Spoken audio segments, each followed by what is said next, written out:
জন্মাষ্টমী মানেই মালপোয়া। ঘরে ঘরেই তো মালপোয়া বানানো হয়ে থাকে জন্মাষ্টমীতে। তো চলুন বন্ধুরা, আজ দেখে নেব একদম রসালো দোকানের মতো মালপোয়া কী করে বাড়িতে বানিয়ে নেবেন।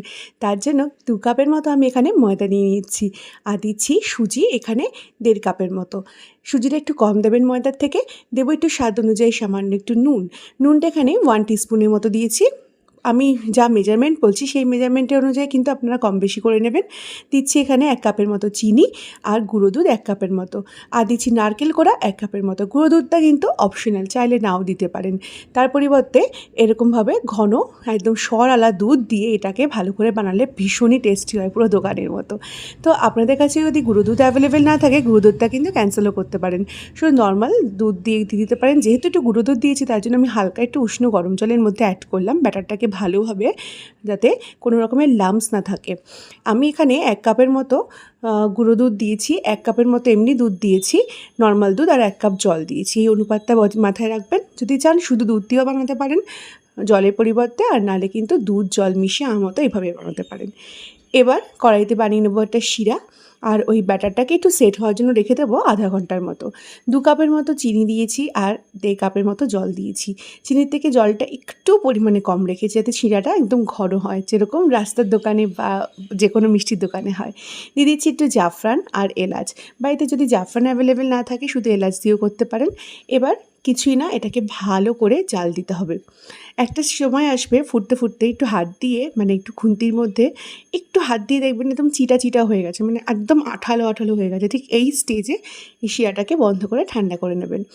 এই শিরাটা দিয়ে কিন্তু মানে বাড়িতে জিলেপি অথবা যে কোনো মিষ্টিও কিন্তু পরবর্তীকালে বানিয়ে নিতে পারেন, শিরাটাকে না ফেলে যে স্টোর করে রাখতে পারবেন।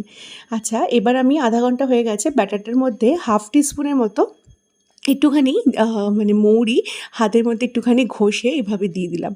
ক্রাশ করে দেওয়ার উদ্দেশ্য হচ্ছে মৌরির মধ্যে গন্ধটা যেন খুব ভালো করে এর মধ্যে বসে।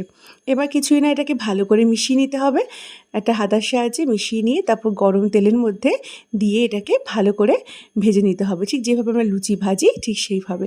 তেলটা একটু গরম করে একটু কমিয়ে নেবেন, যাতে একদম মানে খুব গরম না থাকে, কারণ তাহলে কিন্তু লেগে যাওয়ার মানে সম্ভাবনা থাকবে। একটু মানে গরম করার পরে কড়াইটাকে, তেলটাকে একটু আঁচটা কমিয়ে নিয়ে তারপরে এখানে মালপোয়াগুলো একে একে ছাড়বেন। এইভাবে মালপোয়াগুলোকে ছাড়ার পরে 2 পিঠ উল্টে পাল্টে ভালো করে ভেজে নিন। ভালো করে ভেজে নেওয়ার পরে ডিরেক্ট একদম আপনারা চাইলে ডিরেক্ট একদম নিয়ে, মানে এই তেলটা ছড়িয়ে ডিরেক্ট সেই শিরাটা যে বানিয়েছেন সেই শিরাটার মধ্যে দিয়ে দিতে পারেন, অথবা একটা অন্য কোনো পাত্রে রেখে সেটাকে একটু ঠান্ডা করে তারপরে ওই শিরাতে দিতে পারেন, কোনো অসুবিধা নেই, দুটোই করতে পারেন। আর যদি মনে করেন যে না শিরা দিয়ে খাবেন না, শুধু খাবেন, এই যে মালপোয়ার রেসিপিটা আজকে আমি শেয়ার করেছি, এটা কিন্তু শুধু শুধুও বেশ ভালো লাগে।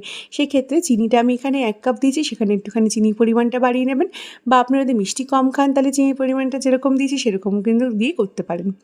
যেহেতু শিরা এখানে ইউজ করছি তার জন্য চিনির পরিমাণটা আমি এখানে যা অনুপাতে ময়দা আর সুজি নিয়েছি সেই অনুপাতে একটু কম দিয়েছিলাম। এইভাবে মালপোয়াগুলো একে একে ভেজে নিন।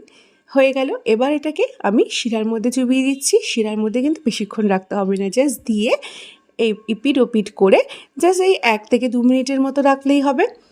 তারপরে এটাকে, মানে সবকটা মালপোয়া এখানে একসাথে দিচ্ছি না, 3টে 4টে করে ভাজছি, শিরার মধ্যে করে ডুবাচ্ছি, ডুবিয়ে তারপরে এটাকে একটা অন্য পাত্রে তুলে রাখছি।